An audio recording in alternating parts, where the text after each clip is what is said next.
এবার আমরা আজকে পড়বো হচ্ছে নিউটনিয়ান বলবিদ্যা। আমাদের আজকে একদম লাস্টের দিককার, আর দুই একটা লেকচার হলে অর্ধেক শেষ হয়ে যাবে। নিউটনিয়ান বলবিদ্যায় এটাও সৃজনশীলের জন্য হট টপিকস, ঠিক আছে? এখান থেকেও প্রচুর পরিমাণে সৃজনশীল হয়। আজকে পড়বো হচ্ছে জড়তার ভ্রামক। কি পড়বো? জড়তার ভ্রামক। আচ্ছা, জড়তার ভ্রামক কি? আমরা রৈখিক ক্ষেত্রে আমরা এই যে রৈখিক মানে কি, সরলরেখা বরাবর যে গতি বা স্থিতি বিভিন্ন কিছু নিয়ে আলোচনা করি না, ওটাকে বলা হয় রৈখিক। আর বৃত্তাকার পথে যেগুলা নিয়ে আলোচনা করি ওটাকে কি বলা হয়? কৌণিক। ঠিক আছে? তো জড়তার ভ্রামক রৈখিক ক্ষেত্রে সবাই একটু খেয়াল করবে। রৈখিক ক্ষেত্রে জড়তা, আমরা জড়তা বলতে কি বুঝি জানি? জড়তা কি? বস্তু যে অবস্থায় আছে ওই অবস্থায় থাকতে চাওয়ার প্রবণতা। এখন জড়তা হচ্ছে দুই ধরনের ছিল, কি কি বল দেখি। একটা হচ্ছে স্থিতি জড়তা, আরেকটা কি ছিল? গতি জড়তা। ওখানে রাখ। একটা হচ্ছে স্থিতি জড়তা, আর একটা কি? গতি জড়তা। স্থিতি জড়তা মানে কি? বস্তুটা স্থির আছে, ও ওই অবস্থায় থাকতে যাচ্ছে, এটা হচ্ছে কি? স্থিতি জড়তা। গতি জড়তা কি? বস্তুটা গতিশীল আছে এবং ও ওই অবস্থায় থাকতে যাচ্ছে, ওটা কি? গতি জড়তা। আচ্ছা, এখন বলতো স্থিতি জড়তা কার বেশি? আমি প্রথম দিককার লেকচারে বলছিলাম, মনে আছে? 1 নম্বর লেকচারে এটা বলছিলাম, যার ভর বেশি। মনে কর এই বস্তুটার ভর 10 কেজি, তাহলে একে আমি যদি গতিশীল করতে চাই, যে পরিমাণ কষ্ট হবে, এর ভর মনে কর 1000 কেজি, একে গতিশীল করা তার থেকে বেশি কষ্ট হবে না? অর্থাৎ এ এর অবস্থান 10 কেজি অবস্থান, আমি হালকা ধাক্কা দিলে কিন্তু নড়ে যাবে। 1000 কেজিকে হালকা ধাক্কা দিলে কি নড়তে চাবে? চাবে না। অর্থাৎ যার ভর বেশি তার স্থিতি জড়তা বেশি। অর্থাৎ স্থিতি জড়তা কার সমানুপাতিক? ভরের সমানুপাতিক। স্থিতি জড়তা কার সমানুপাতিক? ভরের সমানুপাতিক।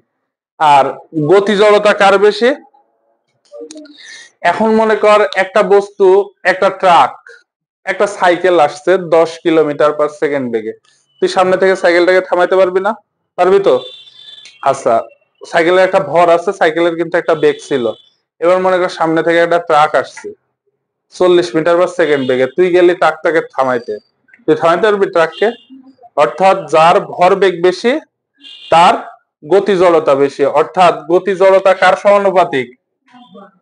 ভরবেগের সমানুপাতিক। অর্থাৎ ভরবেগ যার বেশি তার গতি জড়তা বেশি, যার ভর বেশি তার কি? স্থিতি জড়তা বেশি। মনে থাকবে? আচ্ছা, তাহলে এখানে জড়তা কার পরিমাপক? দেখ, দুইটাতে কিন্তু ভর আছে, ভরের পরিমাপক। রৈখিক ক্ষেত্রে জড়তা দিয়ে, জড়তা কি দিয়ে পরিমাপ করা হয়? ভর দিয়ে। রৈখিক ক্ষেত্রে জড়তা কি দিয়ে পরিমাপ করা হয়? ভর দিয়ে।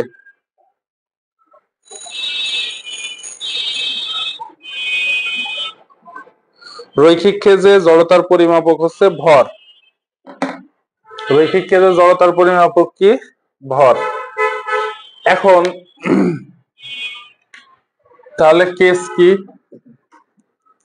কেস হচ্ছে রৈখিক। জড়তার পরিমাপক কি? জড়তার পরিমাপক হচ্ছে কি? ভর। ঠিক আছে? এইবার কৌণিক কেসে, কিসে? কৌণিক কেসে মানে একটা বস্তুকে আমি ঘোরাচ্ছি, একটা বস্তুকে কি করছি? বৃত্তাকার পথে বা কৌণিক পথে ঘোরাচ্ছে। এই ক্ষেত্রে জড়তার পরিমাপকটা কি হবে? মনে কর এটা একটা ঘূর্ণন অক্ষ। এটা কি? এটা একটা ঘূর্ণন-অক্ষ। এটা কিভাবে ঘুরতে পারে? যে এইভাবে, এইভাবে ঘুরবে। কিভাবে ঘুরবে? যে এইভাবে। ঠিক আছে? এর পাশে একটা বস্তু আছে, মনে কর বস্তুটা এভাবে ঘুরবে। এখন মনে কর পাশে এই একটা বস্তু আছে, ঠিক আছে? এই বস্তুর, একটা বস্তু অনেকগুলা বিন্দু বিন্দু কণা অনুপরমাণু নিয়ে গঠিত না? এখন মনে কর এই পুরা বস্তুটার ভর হচ্ছে, আমি বড় হাতের এম ধরলাম, পুরা বস্তুটার ভর কত? বড় হাতের এম। এর মধ্যে আমি তিনটা বস্তু সিলেক্ট করলাম, তিনটা বিন্দু, এটা M1 ধরলাম, এটা M1, বিন্দু ভর, বিন্দু ভর বুঝিস?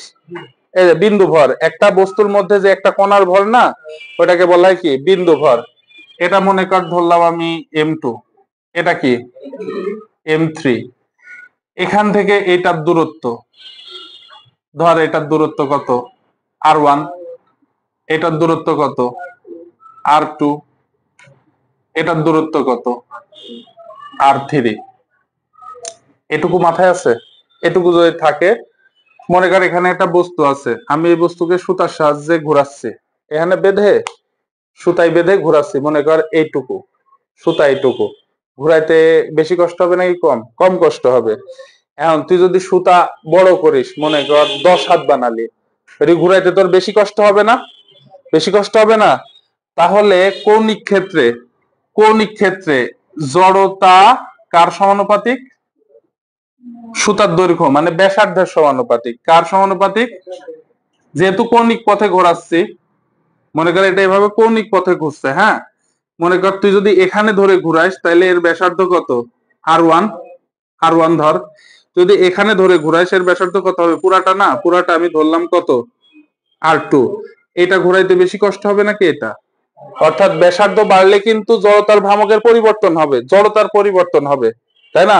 ব্যাসার্ধ কম বেশির কারণে জড়তার কি হবে? কম বেশি হবে। অর্থাৎ জড়তা কার সমানুপাতিক? এখানে কিন্তু ব্যাসার্ধের সমানুপাতিক। জড়তা কার সমানুপাতিক? ব্যাসার্ধের সমানুপাতিক। এই কৌণিক পথে, কৌণিক পথে জড়তাকে পরিমাপ করা হয় কি দিয়ে জানিস? জড়তাকে যেটা দিয়ে পরিমাপ করা হয়, রৈখিক পথে আমরা জড়তার পরিমাপককে কি বলছিলাম? ভর। কৌণিক, কৌণিক পথে এই জড়তার পরিমাপককে বলা হয় কি জানিস? কৌণিক কেসে জড়তার পরিমাপকে বলা হয় হচ্ছে জড়তার ভ্রামক। কি বলা হয়? জড়তার ভ্রামক। রৈখিক ক্ষেত্রে ভর m যে জিনিস, কৌণিক ক্ষেত্রে জড়তার ভ্রামক একই জিনিস। কৌণিক ক্ষেত্রে জড়তার ভ্রামক একই জিনিস। এখন এটা কিভাবে বের করে? এটা বের করার ইকুয়েশনে যে এখানে দেখ, I সমান কত জানিস?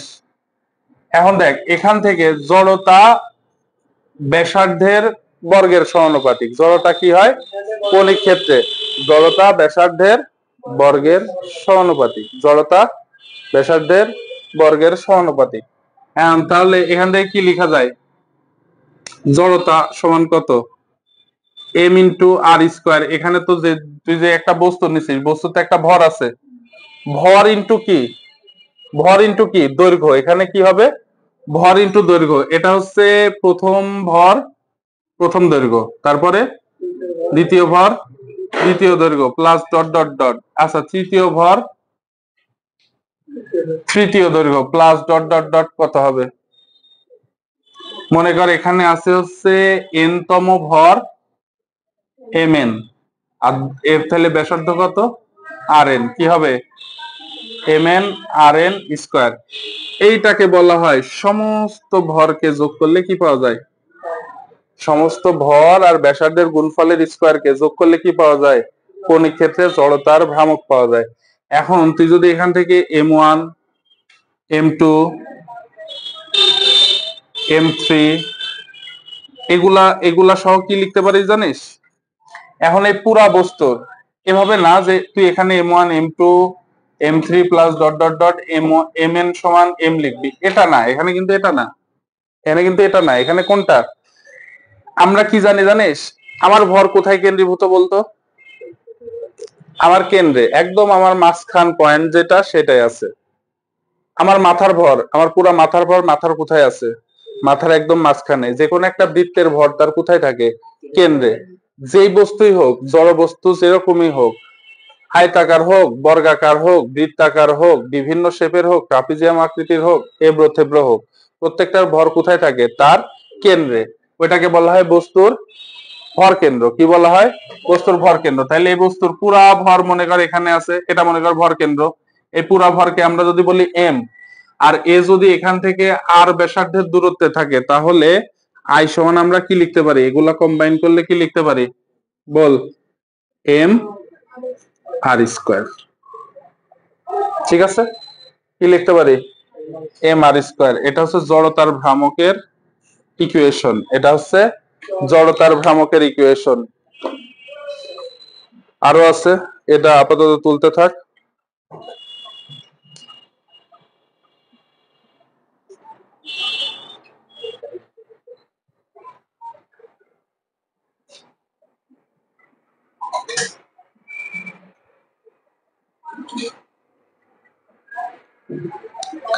আচ্ছা, আরেক জায়গায় তুই আরেকটা জিনিসও লিখতে পারিস, সেটা সমান, এটা সমান কি লিখতে পারিস, আই সমান সমান এম কে স্কোয়ার। এটা কেউ লিখতে পারিস, কে কে কি বলা হয় জানিস? তুই যে ঘোরাচ্ছিস, তুই যে এটাকে ঘোরাচ্ছিস, এই তো সবাই টাকা ঘোরাচ্ছিস, এটা চক্র করে ঘুরছে না? হ্যাঁ, এর একটা ব্যাসার্ধ, নির্দিষ্ট ব্যাসার্ধ নিয়ে ঘুরছে না? এই ব্যাসার্ধকে কি বলা হয়? চক্রগতির ব্যাসার্ধ। কি বলা হয়? চক্রগতির ব্যাসার্ধ। যে কে কে বলা হয় হচ্ছে চক্রগতির ব্যাসার্ধ। ঠিক আছে, তাহলে আই সমান এম আর স্কোয়ার, এটাও জড়তার ভ্রামক। আই সমান এম কে স্কোয়ার, এটাও জড়তার ভ্রামক, একই জিনিস।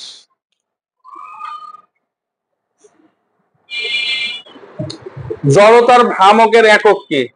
এককটা কিভাবে বের করব? এম মানে কি? ভর। ভরের একক কি? কেজি। আর মানে কি? ব্যাসার্ধ। ব্যাসার্ধ একটা দৈর্ঘ্য না? দৈর্ঘ্যের একক কি? মিটার। তাইলে ব্যাসার্ধের উপর স্কোয়ার আছে, মিটারের উপর স্কোয়ার হবে, অর্থাৎ জড়তার ভ্রামকের একক হচ্ছে কেজি মিটার স্কোয়ার। ঠিক আছে, মনে থাকবে? আচ্ছা, এবার আমরা একটু দেখি, অঙ্ক করি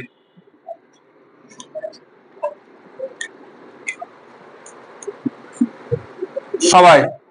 দেখ, একটি চাকার ভর কি দেওয়া আছে? এম দেওয়া আছে। চক্রগতির ব্যাসার্ধ দেওয়া আছে কি? কে। জড়তার ভ্রামক কত? আমরা কি জানি? আই সমান এম কে স্কোয়ার। এম এর মান কত? 0.5। কে এর মান কত?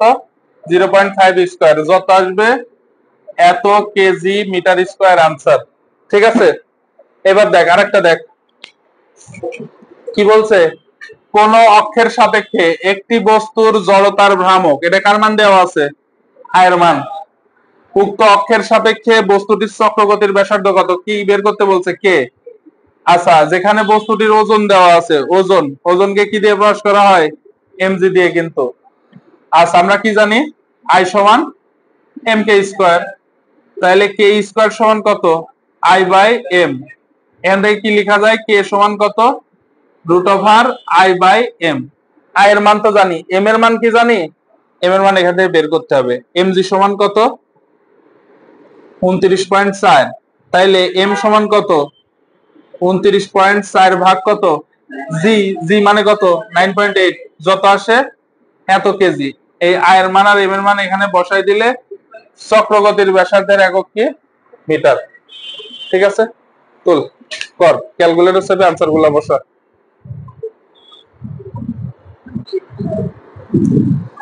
আচ্ছা, এবার আমরা পড়বো, এই চুপ কর, ভর কেন্দ্রগামী অক্ষের সাপেক্ষে জড়তার ভ্রামক বের করা পড়বো। ভর কেন্দ্রগামী অক্ষের সাপেক্ষে জড়তার ভ্রামক।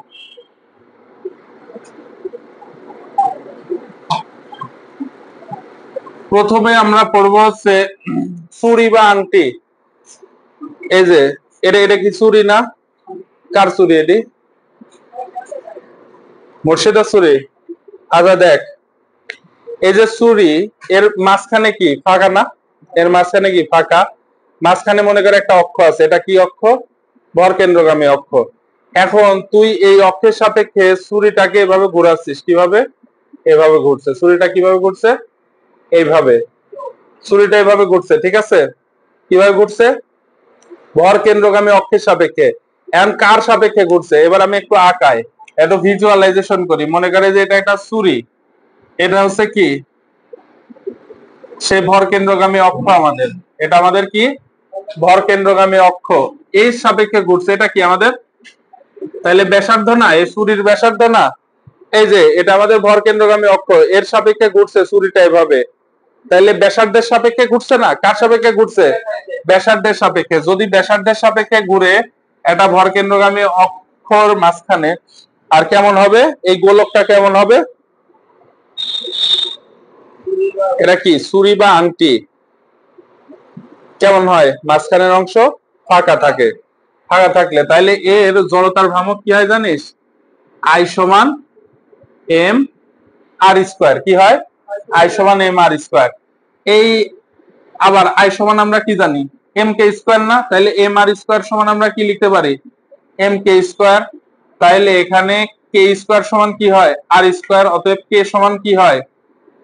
আর। যদি ভরকেন্দ্রগামী অক্ষের সাপেক্ষে ঘুরে তাহলে আমাদের জড়তার ভ্রামক কত? আই সমান এম আর স্কোয়ারও লিখতে পারি, অথবা আই সমান কি লিখতে পারি? M K square. তোকে যদি কে না দেয়া থাকে, যদি বলে ব্যাসার্ধ দেওয়া আছে, চক্রগতির ব্যাসার্ধ বের করতে, কিভাবে বের করবি? আমরা কি জানি? জড়তার ভ্রামক, এটা কি জড়তার ভ্রামক এম আর স্কোয়ার সমান কত? M K square. ঠিক আছে। এইবার এইটা যদি কার সাপেক্ষে ঘুরছিল? এবার ব্যাসার্ধের সাপেক্ষে। এবার ব্যাসার্ধের সাপেক্ষে না ঘুরে যদি এভাবে ঘুরে, এভাবে কার সাপেক্ষে ঘুরছে? পুরা ব্যাসের সাপেক্ষে। এটা কি কিসের সাপেক্ষে ঘুরছে? ব্যাসের সাপেক্ষে। যদি এটা ছিল হচ্ছে ব্যাসার্ধের সাপেক্ষে, এটা কার? ব্যাসার্ধের সাপেক্ষে। যদি ব্যাসের সাপেক্ষে ঘুরে তাহলে কি হবে? ব্যাসের সাপেক্ষে ঘোরা মানে এটা এইভাবে ঘুরবে, এইভাবে। ঠিক আছে। ভরকেন্দ্রগামী অক্ষের সাপেক্ষে এইভাবে ঘুরবে, এই যে এইভাবে, এইভাবে। ঠিক আছে। এইভাবে ঘুরলে জড়তার ভ্রামক কত হয় জানিস? আই সমান হাফ এম আর স্কোয়ার। এগুলা একটু মনে রাখতে হবে। ঠিক আছে। এগুলা প্রমাণ জানার পরে আলটিমেট এসে কি কি করা লাগবে? মনে রাখা লাগবে তোর। এগুলা মনে রাখতে হবে।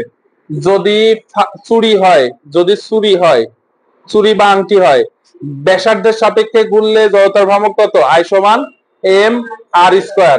আর যদি ব্যাসের সাপেক্ষে ঘুরে তাহলে কত হবে? আই সমান হাফ এম আর স্কোয়ার। এটা কার সমান? চক্রবর্তীর ব্যাসার্ধ।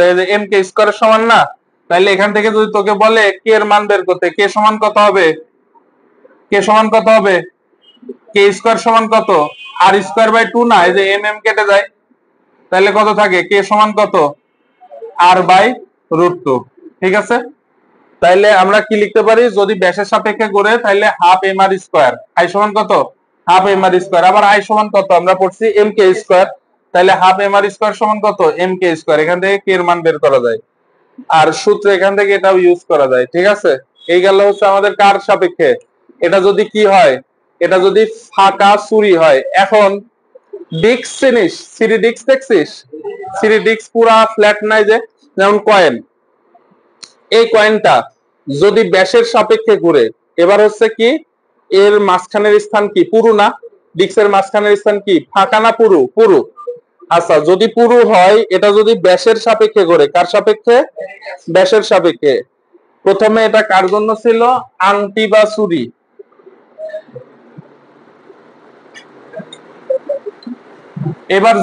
এবার যদি এটা কার জন্য হয়, দেখ সবাই একটু খেয়াল কর। এটা যদি ডিস্ক, ডিস্ক বানান কি এরকম? হ্যাঁ, ডিস্ক বা মনে কর কয়েন। কয়েন এটা কি মাঝখানের স্থান পুরু। যদি এটা ব্যাসের সাপেক্ষে, এবার মাঝখানের স্থান পুরু মনে কর।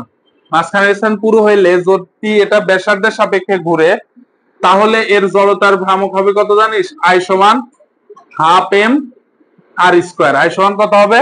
Half M R square. এখন এটা কার সমান? এম কে স্কোয়ারের সমান না? তাইলে এখান থেকে কে সমান কি কি পাওয়া যায়? আর বাই রুট টু। কে সমান কি পাওয়া যায়? আর বাই রুট টু। আর যদি ব্যাসের সাপেক্ষে ঘুরে, কার সাপেক্ষে ঘুরবে? ব্যাসের সাপেক্ষে ঘুরলে যদি এবার পুরা স্থানটা পুরু হয় আর যদি ব্যাসের সাপেক্ষে ঘুরে তাহলে জড়তার ভ্রামক আই সমান হবে 1/4 M R square. 1/4 M R square. এটা কার সমান? এম কে স্কোয়ারের সমান। তাইলে কে স্কোয়ার সমান কি লেখা যায়? এম এম কাটা গেলে আর স্কোয়ার বাই 4। তার মানে কে সমান কত? আর বাই 2। ঠিক আছে।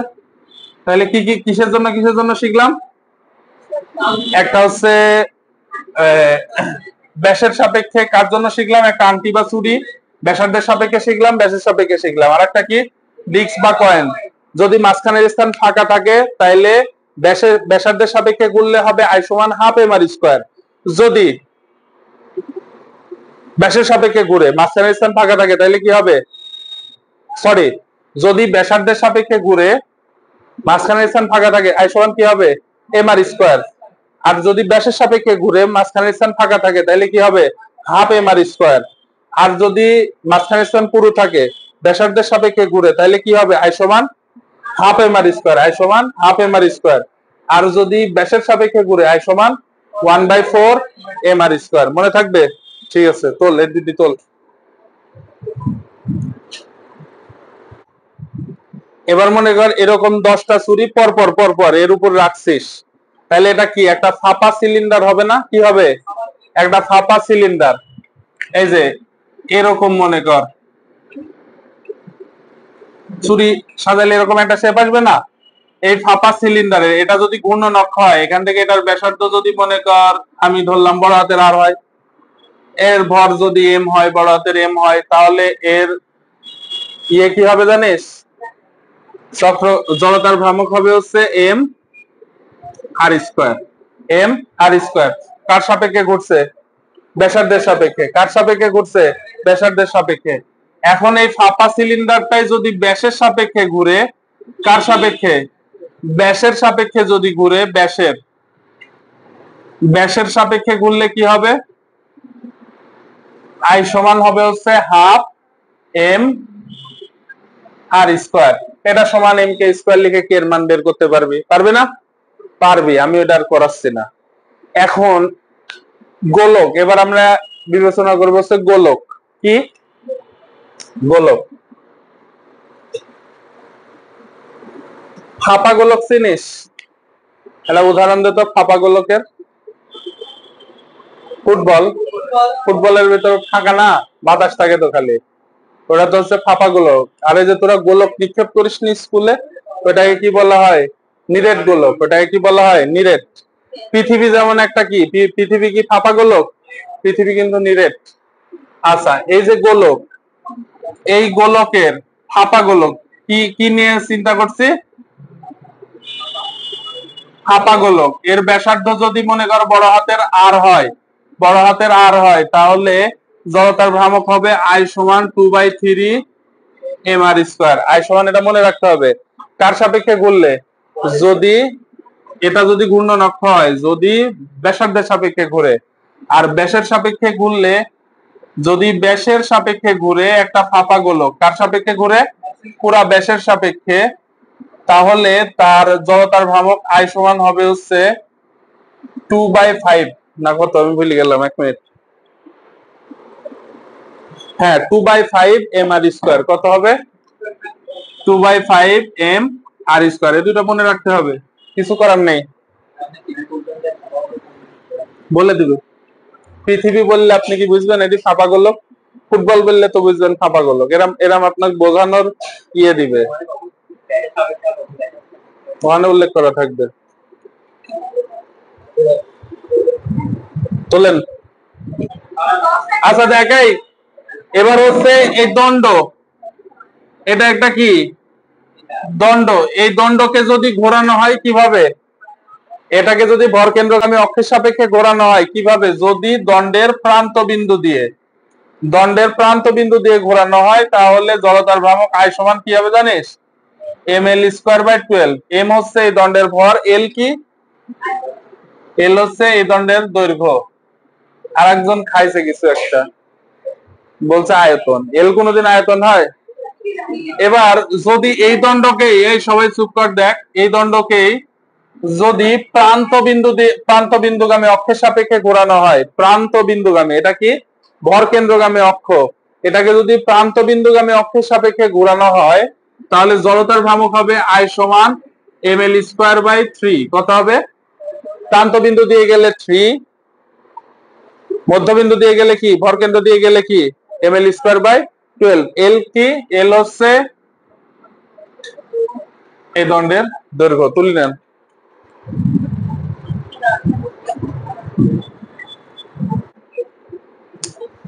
মনে কর এই এই সবাই খেয়াল কর, মনে কর এটা একটা বস্তু, এই বস্তুর ভর কেন্দ্রগামী অক্ষ আছে না?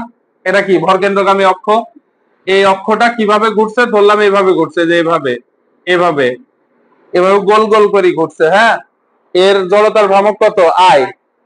এখন এর থেকে মনে কর ডি দূরত্বে অবস্থিত বা আর দূরত্বে অবস্থিত, কি দূরত্বে? আর দূরত্বে অবস্থিত আর একটা অক্ষ আছে একদম এই অক্ষের সমান্তরাল। তাহলে এই অক্ষের সমান্তরাল অক্ষের সাপেক্ষে জড়তার ভ্রামক আমি এটা ধরলাম কত? I dash. কত ধরলাম? I dash. তাহলে এই জড়তার ভ্রামক আই সমান কি হবে জানিস? আই সমান কি হবে? আই সমান I dash plus M R square. I সমান I dash plus M R square সমান্তরাল অক্ষের সাপেক্ষে এটা হবে। আচ্ছা বই আছে তোদের কাছে? আমাকে একটু বইটা দে তো। আই বার সমান, আই বার সমান এই যে আই, এটা কি? এই বস্তুর ভর কেন্দ্রের সাপেক্ষে জড়তার ভ্রামক আই প্লাস এম ইন্টু কি? আর স্কোয়ার। এমটা কি? এই বস্তুর ভর। এখন যদি বলে মনে করে একটা রিং, এটা রিং বা এই যে ছুরি, এটা কি? ছুরি, ঠিক আছে। এই ছুরির ভর কেন্দ্রগামী অক্ষের সাপেক্ষে জড়তার ভ্রামক কত বল? কবল করাইলাম। আই সমান এম আর স্কোয়ার। তাইলে এটা থেকে মনে কর কত দূরত্বে? আর দূরত্বে অবস্থিত একটা সমান্তরাল অক্ষ আছে। এই অক্ষের সাপেক্ষে জড়তার ভ্রামক কত হবে?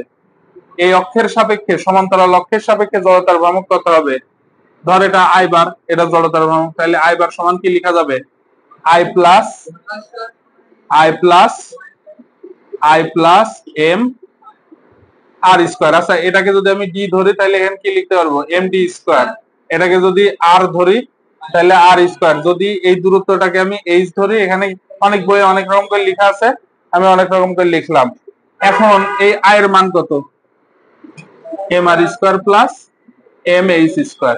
যদি এখানে তোকে ফাঁপা গোলক দেয়, ফাঁপা গোলকের ভর কেন্দ্রগামী অক্ষের অক্ষ থেকে তার সমান্তরাল অক্ষের সাপেক্ষে জড়তার ভ্রামক কত হবে? ফাঁপা গোলক দিলে আই বার সমান কত হবে? I plus M H square. I কত? ফাঁপা গোলকের ভর কেন্দ্রগামী অক্ষের সাপেক্ষে 2/3 M R square plus M H square. বুঝলি কিভাবে বের করতে হবে? সমান্তরাল অক্ষ উপপাদ্য দিলে তোকে যদি বলে ফাঁপা সিলিন্ডার, তাহলে আই এর মান কত হবে? Half M R square. I এর মান কত হবে? Half M R square. এগুলা সব মুখস্থ রাখতে হবে। এগুলা সব কি রাখতে হবে? মুখস্থ। মনে রাখতেই হবে, কিছু করার নাই। মনে রাখতেই হবে, কিছু করার নাই, ঠিক আছে। তাহলে তোকে যদি বলে মনে কর, এই সবাই খেয়াল কর, মনে কর এটা একটা দণ্ড। এই দণ্ডের ভর কেন্দ্রগামী, দণ্ডটা প্রথমে ভর কেন্দ্রগামী অক্ষের সাপেক্ষে ঘুরছে, তো একটা জড়তার ভ্রামক আছে। এখন কি বললো? এর সমান্তরাল অক্ষ এর থেকে কত দূরত্বে অবস্থিত? এইচ দূরত্বে। কত দূরত্বে অবস্থিত? এইচ দূরত্বে একটা সমান্তরাল অক্ষের সাপেক্ষে জড়তার ভ্রামক আই ড্যাশ সমান কত? আই ড্যাশ সমান কত? I plus M H square. I এর মান কত? কোনটা সাপেক্ষে ঘুরছে? কথা কয় না। কোনটা সাপেক্ষে ঘুরছে? M L square by 12। প্রান্ত বিন্দু দিয়ে ঘুরলে, মধ্যবিন্দু দিয়ে ঘুরলে এম এল স্কোয়ার বাই 12। ঠিক আছে, আমি যেটা শিখাইলাম ওটা এখানে বসাইতে হবে। বুঝতে পারছিস? এই অঙ্ক ঘ নম্বরে আসে বেশি। এই যে আমি যেটা করাচ্ছি এখন, এই অঙ্ক ঘ নম্বরে বেশি আসে। এইটু তুলি না, ধারণা থাকবে। অঙ্ক করলে আমরা আরো সুন্দর মতো ক্লিয়ার হয়ে যাব সবকিছু, সৃজনশীল পড়লে। হ্যাঁ, দিক চিন্তা আর জিজ্ঞেস করবে স্যার এটি কি কেন হইলো। রৈখিক ক্ষেত্রে যেটা ভর, এম কি ভর, কৌণিক ক্ষেত্রে সেটাকে কি দিয়ে প্রকাশ করা হয়? আই। জড়তার ভ্রামক সেম জিনিস। রৈখিক ক্ষেত্রে যেটা ভি, ভি মানে কি বেগ। কৌণিক ক্ষেত্রে এটাকে ওমেগা দিয়ে প্রকাশ করা হয়, কি দিয়ে? ওমেগা। রৈখিক ক্ষেত্রে যেটা এ, এ মানে কি ত্বরণ। কৌণিক ক্ষেত্রে এটাকে কি বলা হয়? আলফা। কৌণিক ক্ষেত্রে এটাকে কি বলা হবে? আলফা। রৈখিক ক্ষেত্রে এফ কে আমরা কি বলি? বল। কৌণিক ক্ষেত্রে এটাকে আমরা বলবো টাউ। এটাকে কি বলা হয়? টাউ। আচ্ছা, আমরা যদি এখন ইকুয়েশন লিখি এফ সমান এম এ, তাহলে এখানে কি লিখবো? টাউ সমান কত? I alpha. আই আলফা না? টাউ সমান কত হবে? I alpha. আমরা যদি লিখি এম ওয়ান ভি ওয়ান সমান এম টু ভি টু, এক্ষেত্রে কি লিখবো? I1 ওমেগা 1 সমান I2 ওমেগা 2 কৌণিক ক্ষেত্রে সব চেঞ্জ হয়ে যাবে। আচ্ছা, যদি গতিশক্তি লিখি হাফ mv স্কয়ার, তাহলে এখানে কি লিখতে হবে? Half I omega square. আশা করি মাথায় থাকবে এটা, ঠিক আছে?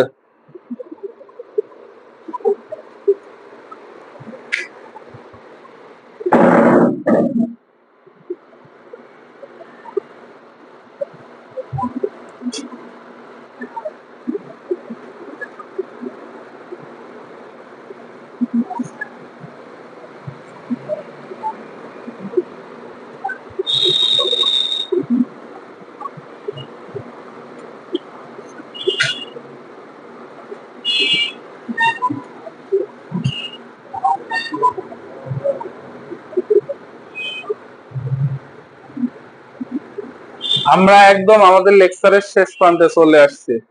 আমি একদিনে 20টা সৃজনশীল বাড়ির কাজ দেবো, সব করতে হবে A to Z। 20টা সুক করে লাভ নাই। 20টা সৃজনশীলে 20 দোকানে কয়টা অঙ্ক হয়? 40টা অঙ্ক।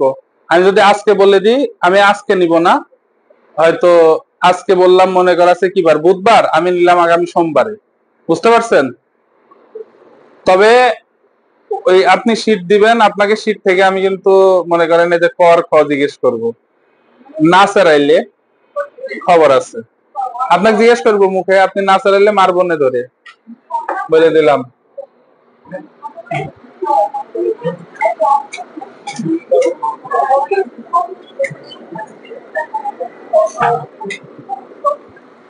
আমি লিখি দেব না কোনটা কোনটা পড়তে হবে, আমি লিখি দেব না।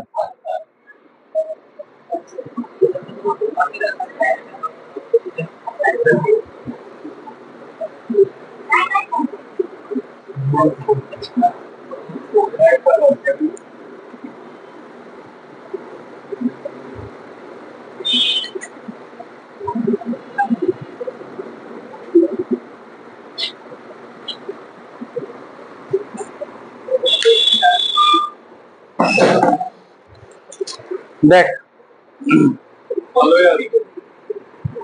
চলছে, তুই বলছিস না? আচ্ছা, একটি চাকার ভর হচ্ছে কয় কেজি? 6 কেজি। এটা এম এর মান দেওয়া আছে, চক্রগতির ব্যাসার্ধ দেওয়া আছে কে। কে কিসে আছে? সেন্টিমিটারে। এটাকে কি বানাইতে হবে? মিটার বানাইতে হলে 10⁻² দিয়ে গুণ করতে হবে। 100 দিয়ে ভাগ করা যাক, 10⁻² দিয়ে গুণ করা একই কথা। এর ঘূর্ণন গতিশক্তি কত? ঘূর্ণন গতিশক্তি, ঘূর্ণন গতি শক্তি, ঘূর্ণন গতিশক্তি আমরা কি জানি? এমনি রৈখিক গতিশক্তি কত? Half MV square. ঘূর্ণন গতিশক্তি কত? Half I omega square. Half I omega square. I এর মান কি আমরা জানি? I এর মান জানি? I এর মান কিন্তু জানি না। I এর মান বের করতে হবে। I সমান কত? mk square. এখানে কিন্তু কে দেওয়া আছে। I সমান কত? mk square. তাহলে I এর জায়গায় আমি mk স্কয়ার বসাইলাম, বসাইছি তো? আচ্ছা, ওমেগা কি? ওমেগা হচ্ছে একক সময়ে ঘূর্ণন সংখ্যা নির্দেশ করে। ওমেগা সমান আমরা কি পড়ছি মনে আছে? 2πn বাই কত? টি। টি হচ্ছে কত সময় ঘুরছে? প্রতি মিনিট, মানে 1 মিনিট মানে কত সেকেন্ড? 60 সেকেন্ডে 2 ইনটু 3.1416 ইনটু n, কতবার ঘুরে? 300 বার। যতবার ঘুরে ওটা হচ্ছে n। এর আগের দিন আমরা এটা পড়ছি। তাহলে এটা কত হবে? 2 ইনটু 3.1416 ইনটু 300 ভাগ কত? 60, তার উপরে কি আছে? স্কয়ার, সমান হাফ ইনটু m এর মান কত? 6, এর মান হচ্ছে 40 ইনটু 10⁻² ইনটু 2 ইনটু 3.1416 ইনটু 300 ভাগ 60, উপরে স্কয়ার। যত হবে, গতিশক্তির একক কি? গতিশক্তির একক কি? যত হবে এত জুল। এত জুল অ্যানসার। পানি কি আছে?